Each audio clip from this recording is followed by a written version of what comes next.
on se retrouve aujourd'hui pour une nouvelle vidéo, mais avant, bonne année 2020. On va trinquer quand même. Bon, la couleur est un peu bizarre, hein, mais c'est du thé. Allez, chin chin, bonne année à tous. Et donc pour commencer l'année, j'avais envie de vous faire un petit Q&A étant donné que le nom de chaîne vient tout juste de changer. Même si j'ai fait une vidéo annonce que vous pouvez retrouver en barre d'infos ou dans le petit i, eh bien je trouvais ça intéressant aussi de répondre à vos interrogations pour en connaître un peu plus sur les prochaines vidéos qui vont arriver et l'avenir de la chaîne tout simplement. Donc je vous ai demandé de me poser des questions sur Instagram. Je vous remercie, j'ai eu beaucoup de questions, donc j'ai hâte d'y répondre.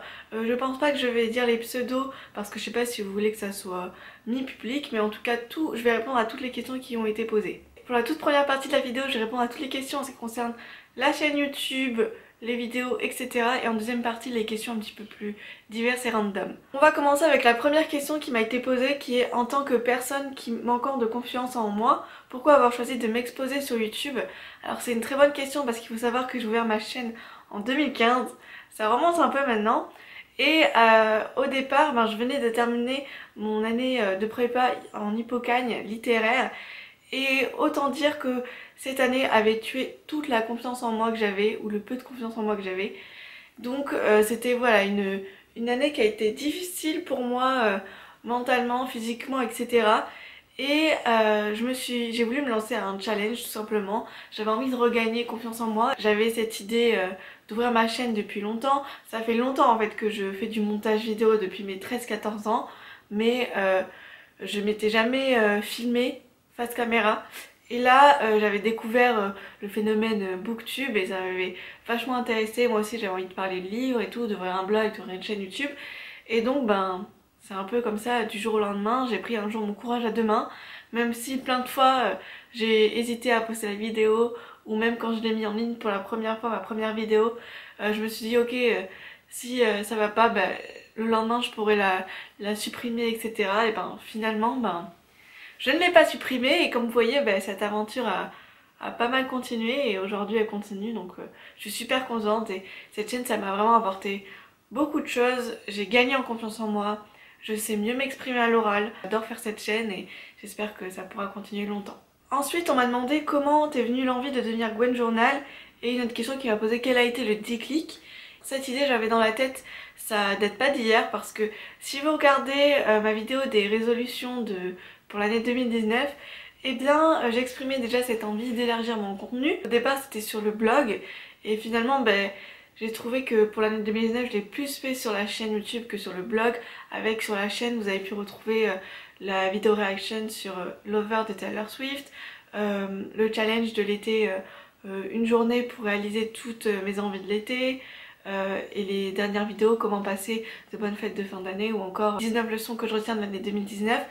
Donc voilà, c'était vraiment une envie que j'avais depuis déjà pas mal de temps parce qu'il se trouve que maintenant voilà, ça fait 5 ans que je parlais que de livres et ça m'allait amplement.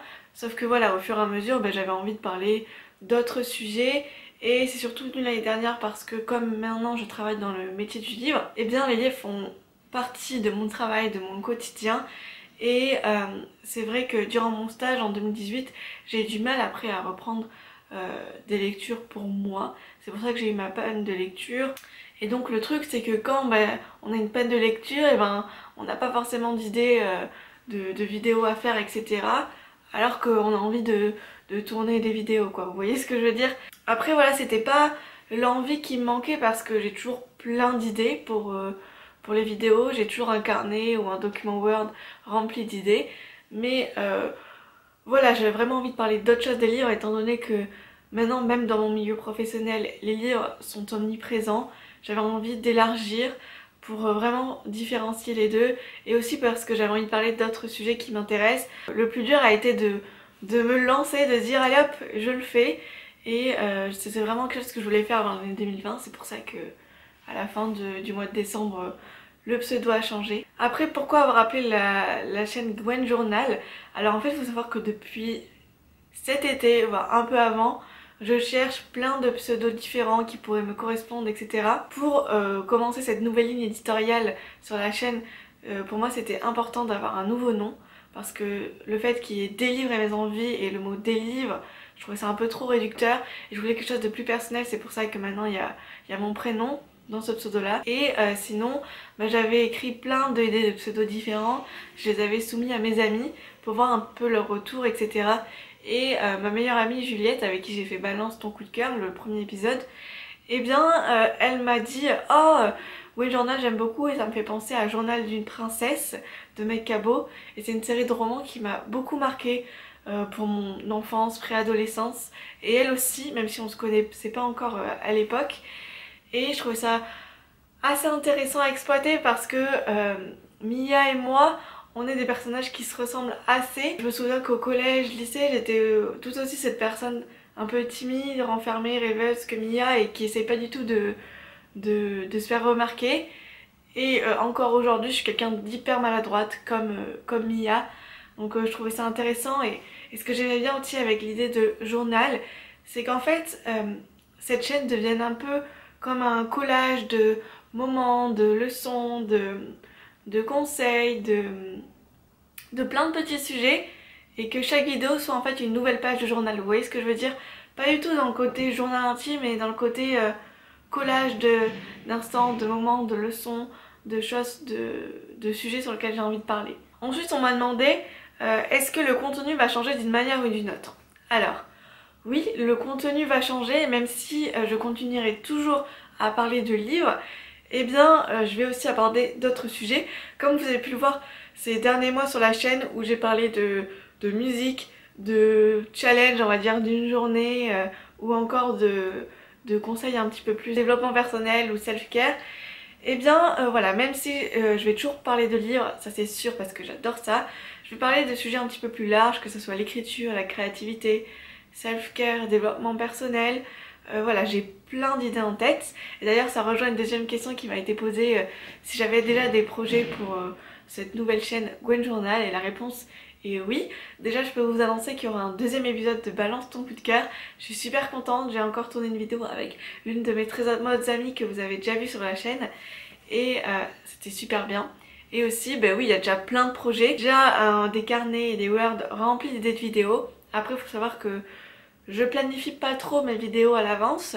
Je peux faire par exemple sur un mois les différentes idées de vidéos que je veux faire, mais sinon les trois quarts du temps ça va un peu à l'instant, et je me dis ah tiens, cette semaine j'ai vraiment envie de parler de ça, de faire ça, etc.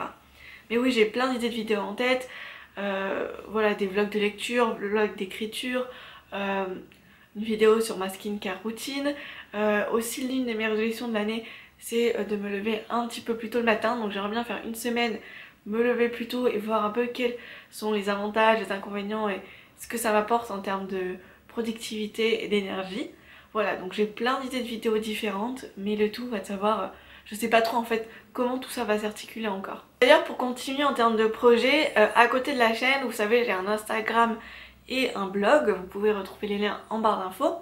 Et donc pour l'Instagram, j'ai aussi envie d'avoir une esthétique un petit peu plus journal, avec des collages ou etc. Enfin, c'est un peu quelque chose que j'ai commencé à faire durant le mois de décembre, parce que voilà, j'avais envie vraiment de préparer un peu le terrain pour ce nouveau pseudo. Et pour le blog, j'aimerais bien aussi changer de plateforme, aller sur WordPress, mais WordPress ça a pas mal changé et je suis un peu déçue parce que maintenant j'ai l'impression qu'il faut tout payer, même quand on veut personnaliser les thèmes, et ça c'est vraiment dommage parce que enfin, c'est quelque chose que j'aime bien faire, etc. Donc voilà, le blog est encore en construction, mais je vais essayer de basculer tous mes anciens articles sur ce nouveau blog, et en tout cas je vous tiendrai au courant quand il sera ouvert.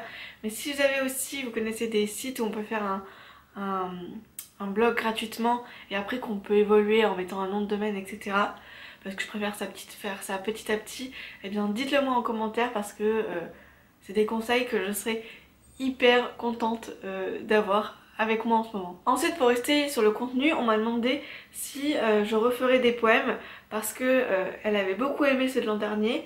Merci beaucoup.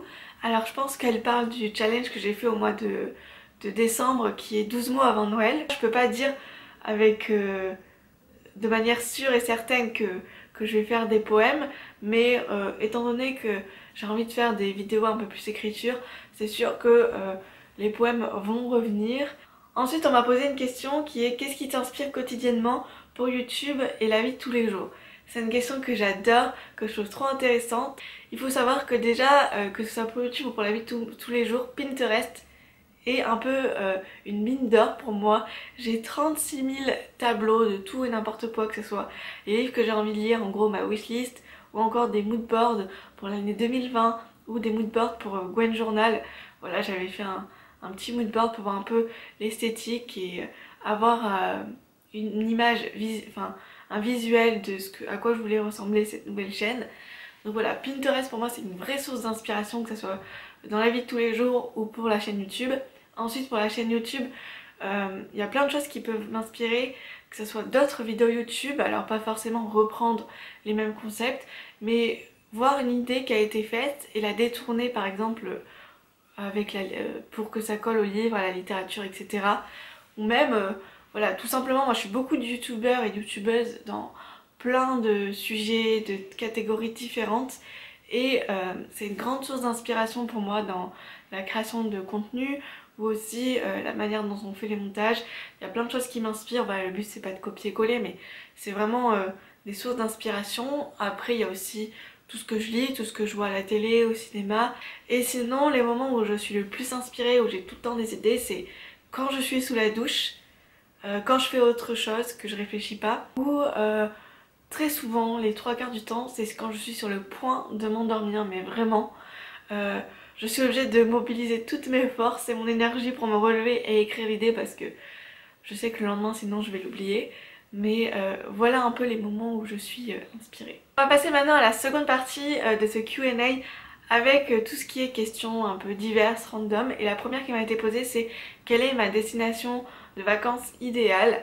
Alors j'ai pas vraiment de destination de vacances idéale, si ce n'est qu'il faut que ça soit à l'étranger et de préférence un pays que j'ai pas encore vu ou visité, même si j'avoue que par exemple Londres j'y suis allée 3-4 fois et c'est vraiment une ville que j'adore, auquel je me sens hyper bien, hyper à l'aise et je trouve que c'est juste magnifique. J'aimerais beaucoup faire Londres au mois de décembre, donc durant le Winter Wonderland. Après cette année ou pour les prochaines années, il y a plein de pays que j'aimerais visiter. La Grèce, j'aimerais beaucoup voir la Grèce, la Croatie, tout ce qui est pays scandinaves, nordiques, ça doit être juste magnifique. L'Irlande, donc déjà en Europe il y a beaucoup de choses que j'aimerais voir. Et sinon j'aimerais aussi beaucoup visiter New York parce que c'est une ville qui a l'air assez impressionnante. De manière générale j'ai vraiment envie de voyager tout autour du monde, mais en fait le truc c'est qu'il faut juste trouver le temps et l'argent pour faire tout ça. Ensuite on m'a demandé quel était mon film préféré de tous les temps. Et il faut savoir une chose, me demander de choisir un film ou un livre de tous les temps, pour moi c'est la pire question qu'on peut me poser, c'est horrible parce que étant donné que je suis quelqu'un d'assez indécise au départ ou qui a du mal à faire des choix, retenir une seule et même chose pour moi c'est mission impossible. Très clairement même là je pourrais pas vous retenir parce que si vous voulez il y a plein de films qui m'ont marqué, que ce soit mon enfance, mon adolescence.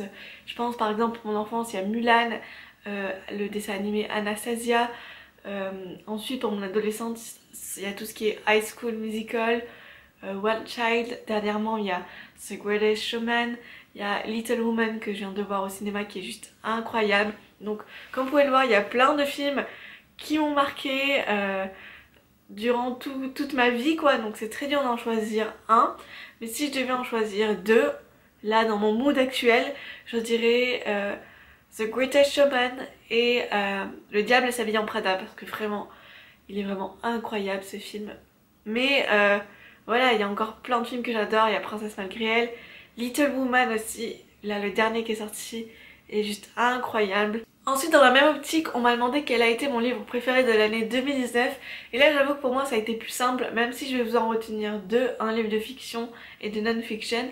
Ça a été beaucoup plus facile pour moi de choisir parce que je n'ai pas lu énormément de livres durant l'année 2019, en tout cas pour mes loisirs, parce que déjà il y a eu ma panne de lecture et mon mémoire et donc déjà ça m'a bien pris une bonne moitié d'année. Mais si je devais retenir deux romans ça serait pour la fiction The Seven Husbands of Evelyn Hugo de Taylor Jenkins Reid. J'ai adoré ce roman, c'est vraiment certains le qualifient comme une romance, moi je dirais plus que c'est un roman historique sur un portrait de femme, mais tout ça c'est une fiction quoi, donc c'est pas du tout une vraie biographie et ce roman est juste incroyable, plein de rebondissements, plein d'émotions. C'est une auteure que j'ai adoré découvrir cette année. J'ai même fait une vidéo sur ce roman, donc je vous la mettrai dans la barre d'infos ou dans le petit i, donc allez voir tout ça. Et ensuite en non-fiction, ça serait Sorcière, la puissance invaincue des femmes de Mona Chollet, qui est un récit féministe sur tout le lien qui peut se tisser hier et aujourd'hui entre la femme et l'image de la sorcière. C'est hyper intéressant pour moi, ça a été vraiment un récit révélateur et à partir de là j'ai vraiment envie de me documenter davantage sur le féminisme, lire d'autres œuvres féministes et pourquoi pas aussi vous faire des vidéos sur ces lectures, etc. Bah écoutez, on arrive déjà à la fin de cette vidéo parce que c'est l'heure de la dernière question qui, cette fois je vais un peu la détourner parce que je la trouvais un peu trop personnelle. On m'a demandé où est-ce que je travaillais. C'est une question que je préfère pas répondre parce que je trouve ça trop personnel, mais je peux vous dire ce que je fais comme métier aujourd'hui parce que j'ai terminé mes études juin 2019. Donc voilà, je trouvais ça... La question pouvait être intéressante de la manière de me dire dans quoi je travaille. Donc j'ai fait des études dans les métiers du livre et donc aujourd'hui je travaille sur Paris dans une maison d'édition. Voilà. D'ailleurs si vous voulez que je fasse une vidéo sur l'édition, n'hésitez pas à me le dire en commentaire parce que sur YouTube il n'y a pas tellement de personnes qui ont parlé de l'édition et je sais que c'est un milieu assez mystérieux, assez difficile d'y rentrer. Écoutez, voilà, c'est tout pour cette vidéo, pour ce petit Q&A. J'espère que ça vous a plu. Moi j'étais trop contente de vous faire cette vidéo et je vous remercie vraiment pour toutes les questions que vous m'avez posées. On se retrouve la semaine prochaine pour une toute nouvelle vidéo, j'ai hâte et surtout portez-vous bien, passez une bonne semaine. D'ailleurs c'est pour ça que j'ai décidé de poster cette vidéo maintenant en début de semaine parce que je me dis, voilà, le lundi il n'y a personne qui l'aime, je me dis autant mettre un peu de positivité dans ce lundi et sortir une nouvelle vidéo. Voilà, donc j'espère que ça vous plaît et on se retrouve très bientôt. Bye! Like daylight, like daylight.